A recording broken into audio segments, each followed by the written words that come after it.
नहमदुहु व नुसल्ली अला रसूलिहिल करीम अम्मा बाद फ़अऊज़ु बिल्लाहि मिनश शैतानिर रजीम बिस्मिल्लाहिर रहमानिर रहीम व क़ाला नबिय्यु सल्लल्लाहु अलैहि वसल्लम इज़ा सजदा अहदुकुम फल्यज़अ यदैहि क़ब्ल रुकबतैहि व ला यब्रुक बुरूकल बईर।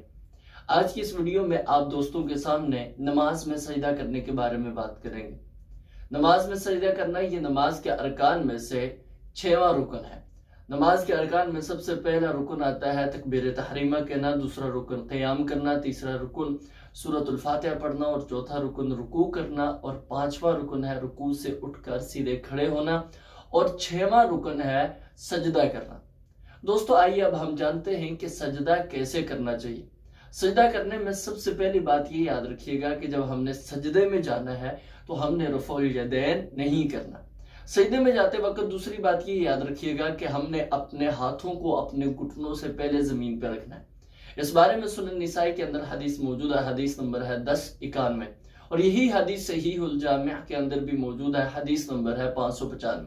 सय्यदना हजरत अबू हुरैरा रज़ियल्लाहु तआला अन्हु बयान करते हैं कि हुजूर सल्लल्लाहु अलैहि वसल्लम ने इरशाद फरमाया, इज़ा सजदा अहदुकुम, जब तुम में से कोई सजदा करे, फल्यज़अ यदैहि क़ब्ल रुकबतैहि, तो उसे चाहिए कि वो अपने घुटनों से पहले अपने हाथों को रखे। वला यब्रुक बुरूकल बईर, और ऊंट के बैठने की तरह ना बैठे। दोस्तों इस हदीस से मालूम हुआ कि जब हमने सजदा करना है तो हमने अपने हाथों को अपने घुटनों से पहले जमीन पर रखना। और दूसरी बात ये मालूम हुई कि ऊंट के बैठने की तरह हुजूर सल्लल्लाहु अलैहि वसल्लम ने इरशाद फरमाया नहीं बैठना। ऊंट कैसे बैठता है? ऊंट अपने घुटनों को पहले जमीन पर लगाता है, आप वीडियो में भी देख सकते हैं, और उसके बाद बैठता है। ऊंट के बैठने की तरह हमने नहीं बैठना। हमने क्या करना? अपने हाथों को पहले जमीन पर रखना है और अपने घुटनों को बाद में जमीन पर रखना है। दोस्तों अक्सर लोग सजदा करते वक्त अपने घुटनों को पहले और अपने हाथों को बाद में जमीन पर रखते हैं। ये गलत तरीका है। अगर आप ऐसी किसी मस्जिद में चले जाते हैं जहां पे इस तरीके को फॉलो किया जाता है, यानी कि अपने घुटनों को पहले और अपने हाथों को बाद में रखा जाता है, तो आप देखेंगे सजदा करते वक्त एक धक धक धक धक की आवाज पैदा हो जाती है कि सब इकट्ठे सजदा करते हैं ना, तो एक आवाज पैदा हो जाती है जमीन पे बार बार घुटनों के लगने की वजह से। और अक्सर बुजुर्ग जब उम्र के आखिरी हिस्से में पहुंच जाते हैं तो शिकायत करते हैं कि हमारे घुटने दर्द करना शुरू हो गए हैं ज्यादा सजदे करने की वजह से। उसका रीजन यही है कि वो पहले अपने घुटनों को सजदे में पहले रखते हैं। लेकिन हुजूर सल्लल्लाहु अलैहि वसल्लम का तरीका यह है कि हुजूर सल्लल्लाहु अलैहि वसल्लम अपने हाथों को सजदा करते वक्त पहले जमीन पर लगाते थे, बाद में अपने घुटनों को लगाते थे। और मैं आपको बतलाना चाहूंगा इस पे एक दलील भी सुनाई जाती है सुनन तिर्मिज़ी की हदीस नंबर 268, लेकिन ये वाली हदीस ज़ईफ है। इस हदीस की सनद में एक ज़ईफ रावी हैं जिनका नाम है शरीक, और जिनकी वजह से ये हदीस ज़ईफ है।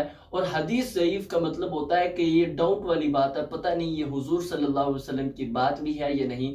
और जो डाउट वाली बात हो हमने उस पर अमल नहीं करना, हमने उसी हदीस पे अमल करना है जिस पे हमें यकीन हो कि ये हमारे प्यारे हबीब सल्लल्लाहु अलैहि वसल्लम की बात है। दोस्तों सजदा कैसे करना चाहिए इस बारे में तीसरी बात ये याद रखिएगा कि हमने सजदा करते वक्त अपने जिस्म की 7 हड्डियां जो है वो जमीन पर लगानी है सजदा करते वक्त। सही बुखारी के अंदर हदीस मौजूद है, हदीस नंबर 812।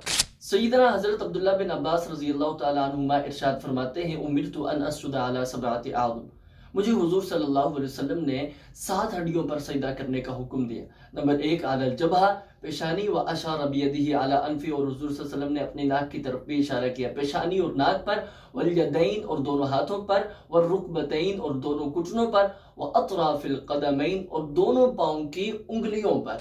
दोस्तों इस हदीस से मालूम हुआ कि सजदा करते वक्त हमने 7 हड्डियों पर सजदा करना है, पेशानी और नाक पर, दोनों हाथों पर, दोनों घुटनों पर और दोनों पांव की उंगलियों पर।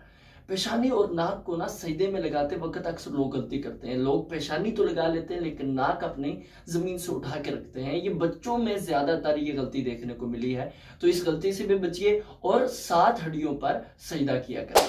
दोस्तों सजदा कैसे करें इस बारे में चौथी बात ये याद रखिएगा कि सजदा करते वक्त हमारे हाथ कहाँ पे होने चाहिए। इस बारे में हुजूर सल्लल्लाहु अलैहि वसल्लम का फरमान सुनन तिर्मिज़ी के अंदर मौजूद है, हदीस नंबर 270। सय्यदना वाइल बिन हुजर रज़ियल्लाहु तआला अन्हु बयान करते हैं कि अन्ना नबी सल्लल्लाहु अलैहि वसल्लम कान इज़ा सजदा व वज़अ कफ़ैहि हज़व मनकिबैहि, کہ حضور صلی اللہ علیہ وسلم جب سجدہ کیا کرتے تھے نا تو اپنے ہاتھوں کو اپنے کندھوں کے برابر رکھتے تھے۔ یہ طریقہ کیا ہے میں آپ کے سامنے پکچر لگا دوں گا، آپ اس سے دیکھ کے اس کو سمجھ سکتے ہیں کہ دونوں ہاتھ سجدہ کرتے وقت حضور صلی اللہ علیہ وسلم کے کندھوں کے برابر ہوتے ہیں۔ یہ ہاتھوں کو رکھنے کا ایک طریقہ ہے۔ دوستو سجدے میں ہاتھوں کو رکھنے کا دوسرا طریقہ یہ ہے کہ دونوں ہاتھ ہم نے زمین پہ رکھنے اور دونوں ہاتھوں کے درمیان میں ہم نے اپنا سر رکھنا ہے۔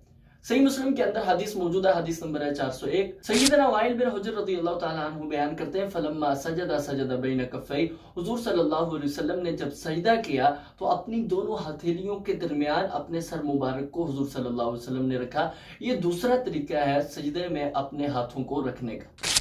دوستو ان دونوں احادیث سے معلوم ہوا کہ سجدہ کرتے وقت پہلا طریقہ یہ ہے کہ اپنے دونوں ہاتھوں کو اپنے کندھوں کے برابر رکھیں، اور دوسرا طریقہ یہ ہے کہ اپنے ہاتھوں کو زمین پر رکھیں اور دونوں ہاتھوں کے درمیان میں آپ سجدہ کریں۔ دوستو سجدہ کیسے کریں اس بارے میں پانچویں بات یہ یاد رکھیے گا کہ سجدہ کرتے وقت ہم نے اپنی کونیوں کو زمین سے اوپر اٹھا کے رکھنا ہے۔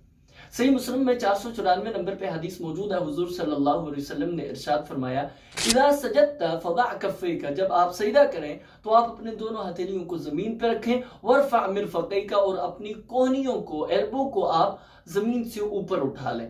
دوستو اسی بارے میں صحیح بخاری میں 822 اور صحیح مسلم میں 493 نمبر پہ حدیث موجود ہے، حضور صلی اللہ علیہ وسلم نے ارشاد فرمایا اعتدلوا فی السجود، تم اپنے سجدے میں اعتدال رکھو، ولا یبسط احدکم ذراعیہ انبساط الکلب، اور تم میں سے کوئی بھی شخص اپنے ہاتھوں کو اس طرح زمین پر نہ پھیلائے جس طریقے سے کتا اپنے ہاتھوں کو پھیلا کے بیٹھتا ہے۔ اس طریقے سے ہاتھوں کو پھیلانے سے حضور صلی اللہ علیہ وسلم نے منع کیا۔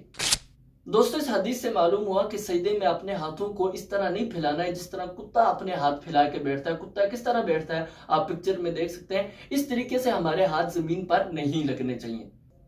دوستو اکثر لوگ سجدہ کرتے وقت یہ بھی غلطی کرتے ہیں کہ وہ اپنے بازوؤں کو اپنے جسم کے ساتھ ملا کے رکھتے ہیں، تو یہ حضور صلی اللہ علیہ وسلم کا طریقہ نہیں۔ صحیح بخاری کے اندر 390 نمبر پہ حدیث موجود ہے کہ جب حضور صلی اللہ علیہ وسلم نماز پڑھا کرتے فرج بین یدیہ حتی یبدو بیاض ابطیہ، تو حضور صلی اللہ علیہ وسلم اپنے بازوؤں کو اپنے جسم سے اس طرح دور رکھتے کہ حضور صلی اللہ علیہ وسلم کی بغلوں کی سفیدی جو ہے یہ پیچھے نمازی دیکھ لیا کرتے تھے۔ دوستو اس حدیث سے معلوم ہوا کہ سجدہ کرتے وقت ہم نے اپنے بازوؤں کو اپنے جسم سے دور رکھنا ہے، اتنا دور رکھنا ہے کہ حتیٰ کہ ہمارے بغل جو ہیں یہ ظاہر ہو جائے۔ دوستو سجدہ کیسے کریں اس بارے میں ایک اہم بات یہ بھی یاد رکھیے گا کہ سجدہ کرتے وقت ہمارے پاؤں کی پوزیشن کیا ہونی چاہیے۔